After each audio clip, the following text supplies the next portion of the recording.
আসসালামু আলাইকুম। ওয়ালাইকুম সালাম। কেমন আছেন? ভালো আছি, ভালো। আপনি ভালো আছেন? এই তো আছি আলহামদুলিল্লাহ। আপনার নাম কি হইলো? আমার নাম মোহাম্মদ আব্দুল খালেক। আব্দুল খালেক। জি। আপনার এখানকার ঠিকানাটা বলবেন? আমার বাড়ি হলো বইলর মুন্সিপাড়া। বইলর মুন্সিপাড়া। মুন্সিপাড়া। আচ্ছা, আপনি কি কি ফসল লাগাইছেন এখানে?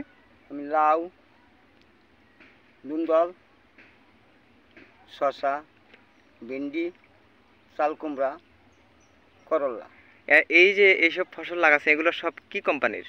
মল্লিকার। মল্লিকার। তো এই যে যে আবহাওয়া যাচ্ছে এর ভিতরে যে ফলনটা পাইছেন, তো মোটামুটি কেমন ফলন হচ্ছে? মোটামুটি যায় সব ফলন এবার করতে হয়ে সব আমি ফলনটা পাইতেছি না, যাই হোক বৃষ্টির তেমন জানতে চাইছি আলহামদুলিল্লাহ। আচ্ছা, যে বৃষ্টির ভিতরে যে ফলনটা আইছে তাতেই আলহামদুলিল্লাহ যা আইছে আর কি। তো সব কিছু মিলে আলহামদুলিল্লাহ। আলহামদুলিল্লাহ। আপনার সুন্দর মন্তব্যের জন্য অসংখ্য ধন্যবাদ। আসসালামু আলাইকুম। আসসালামু আলাইকুম। ওয়ালাইকুম আসসালাম।